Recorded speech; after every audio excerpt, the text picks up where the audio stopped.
En este experimento se analiza la influencia de la viscosidad en el tipo de flujo de un fluido. Se utilizan 4 líquidos de distintas viscosidades: agua, aceite de motor, jabón líquido en manos y champú. Además, se emplean 4 vasos transparentes, colorantes vegetales y una esfera de imán para observar cómo afecta la forma y el tamaño de un objeto en el flujo del líquido. Cada líquido es vertido en un vaso transparente con el fin de comparar su comportamiento ante diferentes condiciones de flujo. Se prepara colorante para observar el flujo con mayor facilidad en cada líquido y cómo se dispersa este. En primer lugar, se trabaja con el agua, el líquido de menor viscosidad. Al agregar colorante se observa una rápida dispersión en el flujo. ¿Por qué? Porque el agua tiene baja viscosidad, sus moléculas se mueven con facilidad y no ofrecen mucha resistencia. Al inclinar el vaso lentamente se genera un flujo laminar donde las capas del fluido se desplazan ordenadamente. Sin embargo, al aumentar la velocidad de inclinación, el flujo se vuelve más turbulento debido a la menor resistencia del agua a los cambios de la velocidad y dirección. Al introducir la esfera se espera un aumento en la turbulencia. La forma y el movimiento del objeto alteran las líneas de flujo, generando remolinos y perturbaciones en el líquido. El segundo líquido analizado es el aceite de motor, que presenta mayor viscosidad que el agua. En este caso, el colorante no se dispersa rápidamente, sino que se desciende en una gota compacta hasta el fondo del vaso, indicando una mayor cohesión entre las moléculas de fluido.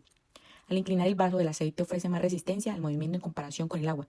Si bien pueden alcanzar un estado de turbulencia con suficiente velocidad, su mayor viscosidad ralentiza la transición entre flujo laminar y turbulento. Al agregar la esfera se genera cierta alteración en el flujo, aunque en menor medida en el agua. La viscosidad del aceite atenúa las perturbaciones causadas por el objeto, limitando las formaciones turbulencias.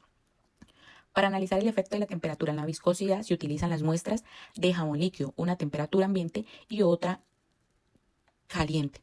En el jabón a temperatura ambiente, el colorante desciende lentamente, mientras que el jabón caliente se observa una dispersión más rápida, lo que indica una reducción en la viscosidad debido al aumento de la temperatura. Al inclinar los vasos se nota que el jabón caliente fluye con mayor facilidad que el jabón a temperatura ambiente.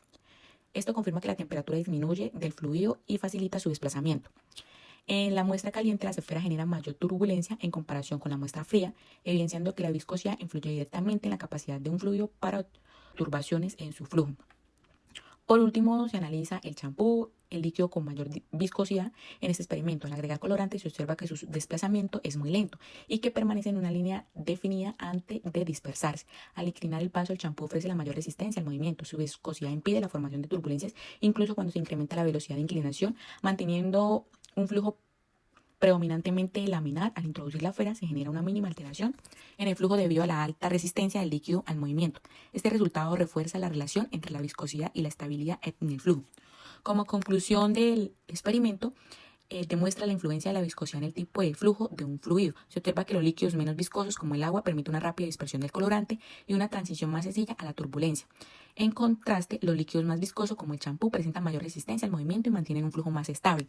También se comprueba que la temperatura afecta la viscosidad de un líquido, ya que el aumento de la temperatura reduce la resistencia al movimiento y facilita la transición entre el flujo laminar y el turbulento.